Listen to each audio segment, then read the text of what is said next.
Hai teman-teman, apakah kalian pernah penasaran apa yang sebenarnya diperjualbelikan di pasar modal?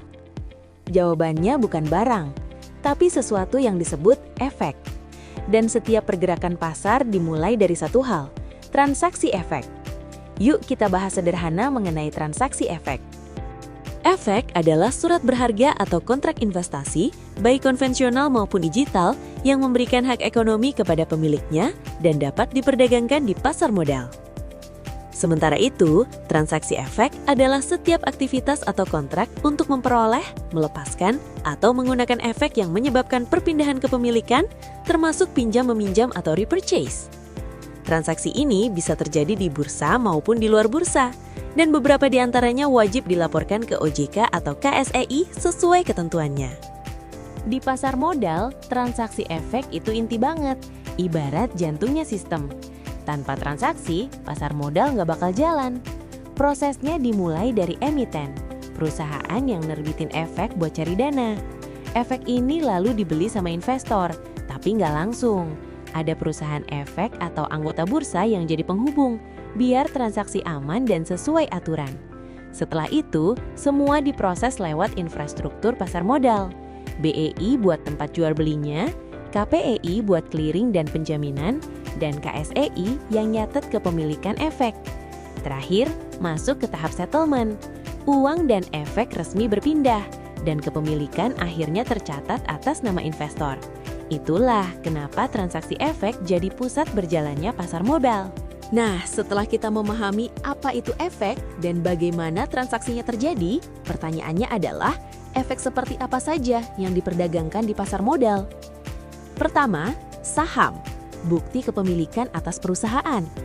Jenisnya ada saham biasa dan saham preferen. Kedua, obligasi, surat utang pemerintah atau perusahaan dengan imbal hasil berupa kupon, seperti SBN dan obligasi korporasi. Ketiga, sukuk, efek syariah tanpa bunga yang diterbitkan sesuai prinsip Islam, terdiri dari sukuk negara dan sukuk korporasi.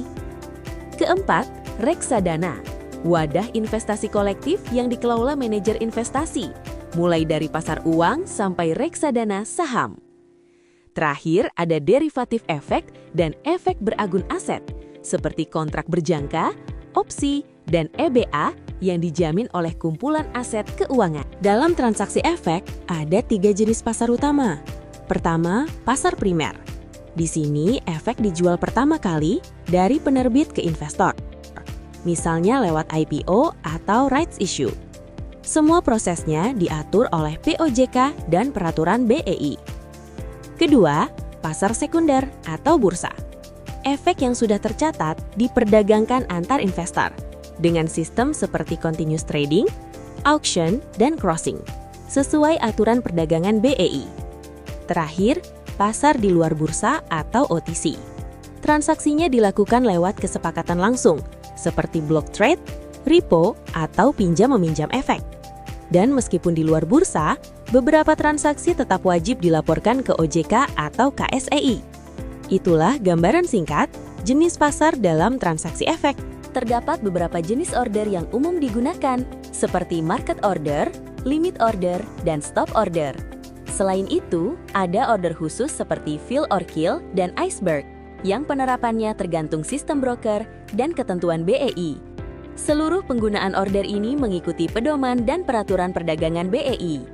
Untuk sistem eksekusi, BEI menggunakan sistem elektronik dengan mekanisme matching order. Transaksi dilakukan melalui continuous trading dan periodic call auction pada sesi tertentu. Dalam proses transaksi efek, infrastruktur penyelesaian punya peran penting agar transaksi berjalan aman dan tuntas. Pertama, Bursa Efek Indonesia atau BI. BI berperan sebagai tempat eksekusi dan pencocokan order. Kedua, KPEI sebagai lembaga clearing dan penjaminan. KPEI menjalankan fungsi clearing, netting, dan penjaminan penyelesaian, serta mengelola risiko clearing sesuai peraturan yang berlaku. Ketiga, KSEI sebagai kustodian sentral.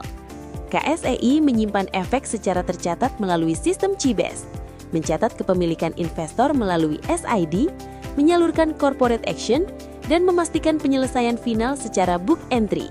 Data dan statistik KSEI juga penting untuk analisis pasar. Terakhir, bank kustodian dan perusahaan efek.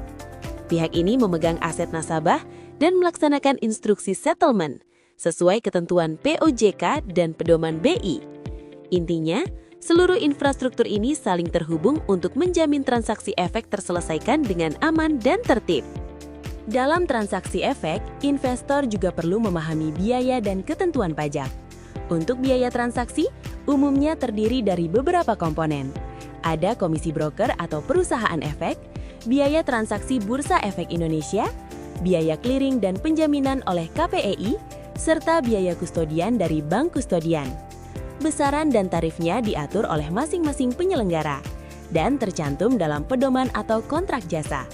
Selain biaya, ada juga ketentuan pajak.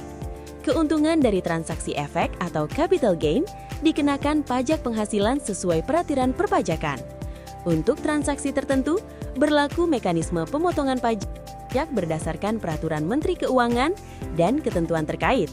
Sementara itu, dividen saham dan bunga obligasi memiliki perlakuan pajak tersendiri, baik berupa PPh final maupun pemotongan pajak, sesuai aturan Kementerian Keuangan dan Direktorat Jenderal Pajak. Salah satu contoh transaksi efek di Indonesia dalam 5 tahun terakhir adalah IPO PT Goto Gojek Tokopedia Tbk, Goto, pada tahun 2022. Dalam IPO tersebut, Goto menerbitkan dan menjual saham kepada masyarakat melalui pasar perdana di Bursa Efek Indonesia untuk menghimpun dana segar. Setelah IPO, saham Goto diperdagangkan di pasar sekunder, di mana investor melakukan jual beli saham setiap hari.